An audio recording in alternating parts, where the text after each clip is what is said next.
Olá, tudo bem? Eu sou a professora Kelsey Meyer. Iniciaremos mais uma aula de matemática. Bom, a aula de hoje vai falar sobre medidas de comprimento e alguns instrumentos que a gente usa para calcular essas medidas. Mas o que é comprimento? Pensa nessa mesa.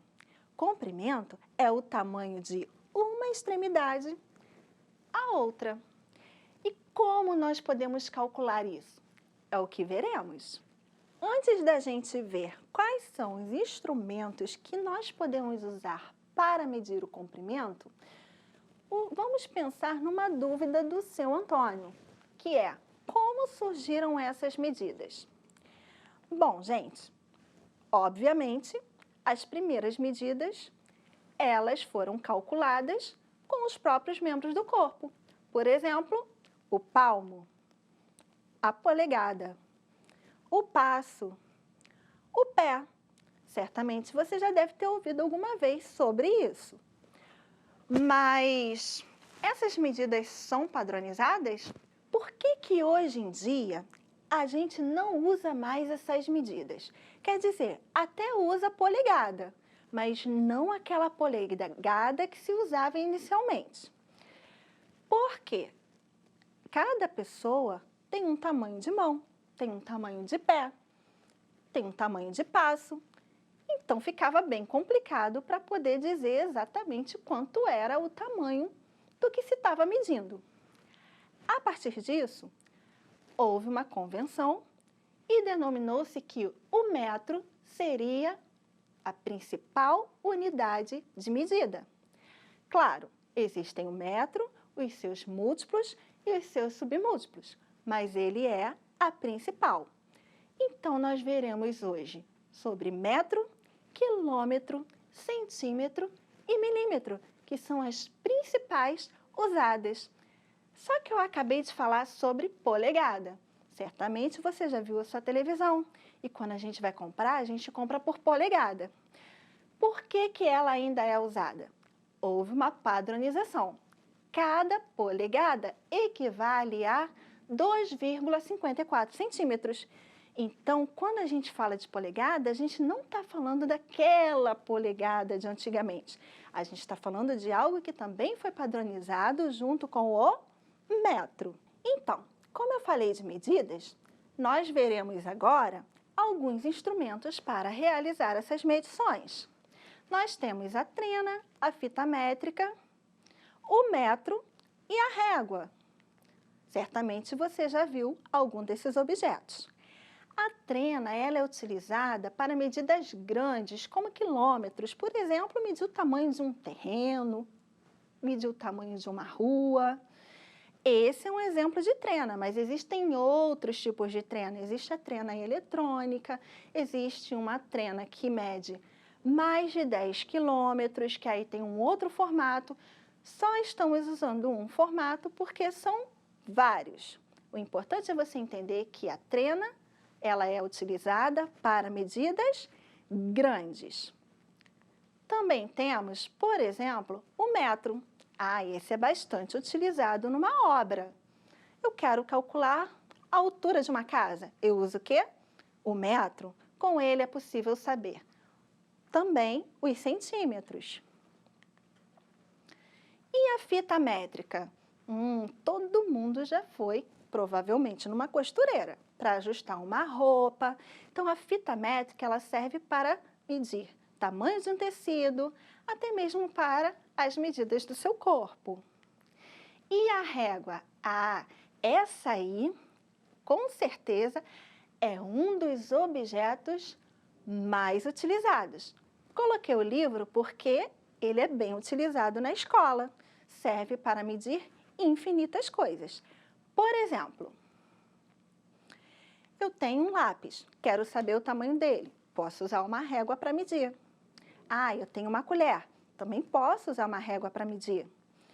E um parafuso? Também posso. Um pente? Também. Inúmeros objetos podem ser medidos com régua, até mesmo para você fazer um desenho. E como que eu uso para medir? Pensa nessa colher.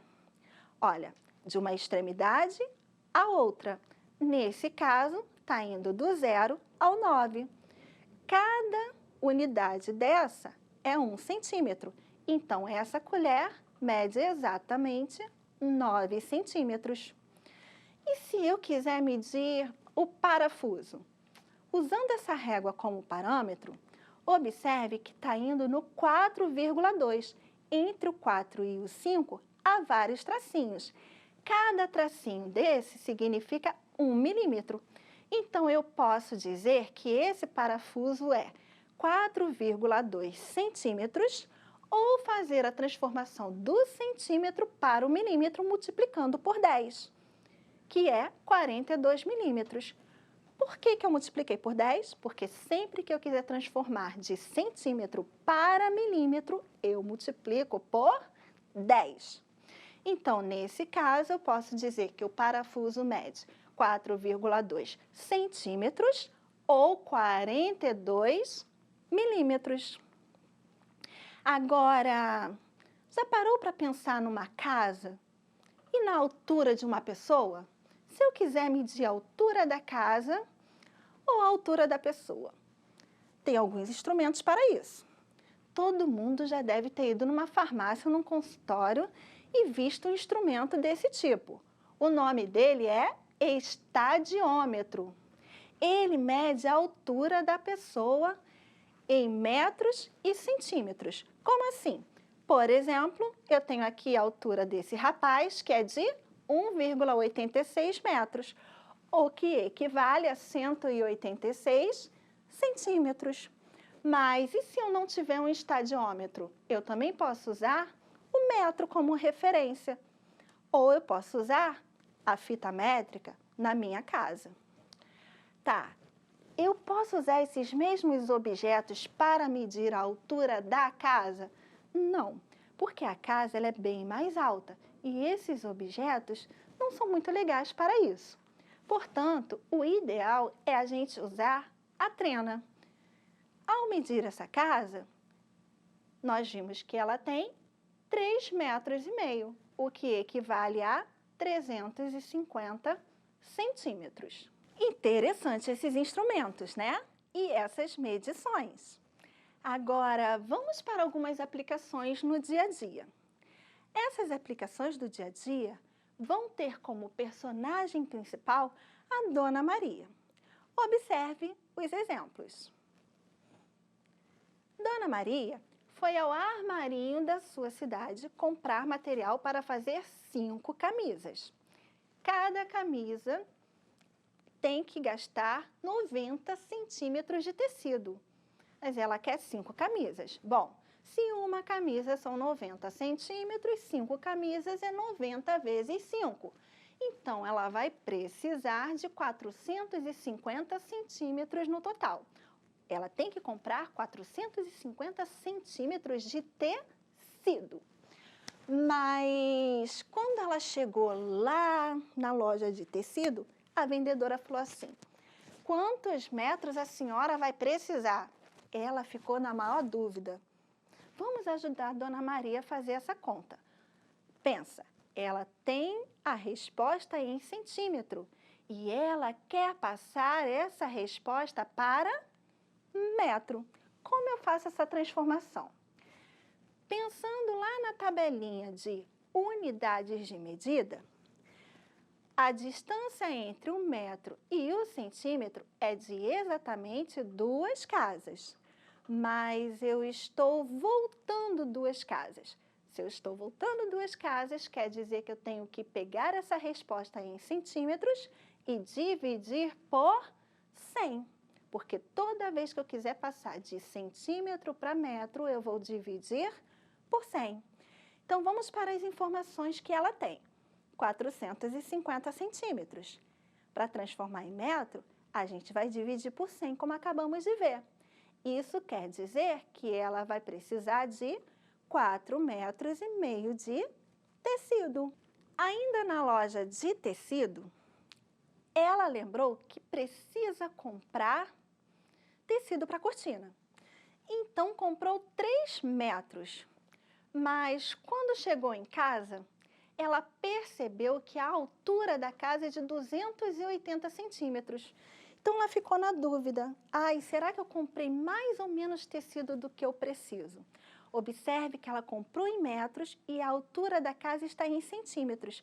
Então, para saber se vai faltar ou se vai sobrar, ela precisa fazer o quê? Transformar os dois para a mesma unidade. Vamos pensar. 280 centímetros é a altura da casa. 3 metros é a quantidade de tecido que ela comprou. Então, eu vou transformar essa quantidade de tecidos para centímetros. De centímetro para metro, a gente dividiu por 100. Então, de metro para centímetro, a gente vai multiplicar por 100. 3 vezes 100, 300. Isso quer dizer que ela comprou 300 centímetros. Agora, eu posso comparar esses valores para saber se vai sobrar ou se vai faltar tecido. Pensa, 280 é menor do que 300. A altura da casa é menor do que o tamanho da cortina. Então, isso quer dizer que vai sobrar tecido. Mas quanto que vai sobrar? Como os dois estão em centímetros, basta eu fazer a subtração do maior pelo menor. 300 menos 280 dá 20. Então, sobrará 20 centímetros de tecido. Ainda bem que ela comprou sobrando. Assim, ela poderá ainda fazer um babadinho, por exemplo. Outra situação foi a questão do trajeto da casa dela até a loja.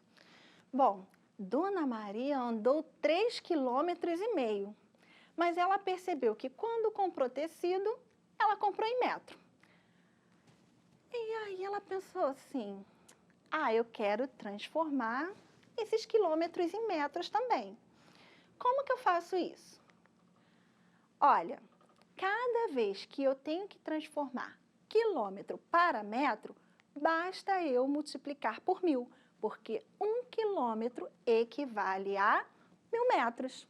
Usando esse raciocínio, ela multiplicou 3,5 por 1000, ou seja, ela andou o equivalente a 3.500 metros. Lá no início da aula, lembra que eu falei que nós íamos ver medidas de comprimento, mas também iríamos ver medidas de massa.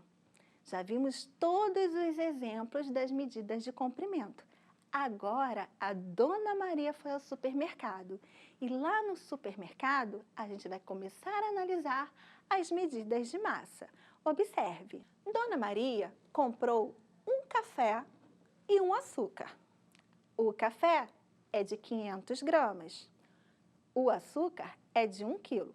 Prestou atenção no detalhe? Eu falei 500 gramas. Por que 500 no masculino? Porque é o grama de o quilograma. Se eu falar 500, eu estarei me referindo a grama de capim, que são coisas completamente diferentes. Então, se você nunca se atentou a isso, preste atenção. Quando a gente estiver falando de medida de massa, o que é massa? É a quantidade de matéria que nós temos, no caso, nesses pacotes. Então, a gente vai estar relacionando o número ao masculino, 500 gramas, ok? Tá, e o que isso tem a ver? Bom, quando ela chegou em casa, ela quis pegar esse pacote de café e distribuir no pote. Mas o pote é de 1 quilo. Ao distribuir, ela percebeu que só encheu a metade. Então, ela fez a seguinte relação. 500 gramas equivale a metade de 1 quilo. Aí, ela tinha mais um pacote em casa e pensou, se eu colocar mais um pacote, o que vai acontecer? Encheu o meu pote. Por quê? Porque 500 gramas mais 500 gramas são 1000 gramas. Se essas 1000 gramas encheram o pote de 1 quilo, quer dizer que 1 quilo equivale a 1000 gramas. Usando o mesmo raciocínio, ela despejou o açúcar. Só que agora ela tinha 1 quilo de açúcar, despejou no pote de 1 quilo e depois pensou, eu vou redistribuir esse açúcar para potes de 250 gramas. Então, ela encheu o pote de 250 gramas, mas ainda sobrou açúcar lá no pote de 1 quilo. Aí ela encheu mais um pote. Ainda sobrou. Ela encheu mais um pote de 250 gramas. Ainda sobrou. Aí ela encheu mais um pote de 250 gramas e o pote de 1 quilo ficou vazio. O que isso quer dizer? Quer dizer que 250 mais 250 mais 250 mais 250 equivale a 1.000. 1.000 gramas. E 1.000 gramas são 1 quilo. Então, 4 potes de 250 gramas equivalem a 1 quilo. Chegamos ao fim da nossa aula. Espero que tenham gostado. Aproveitem para estudar um pouquinho mais essas relações.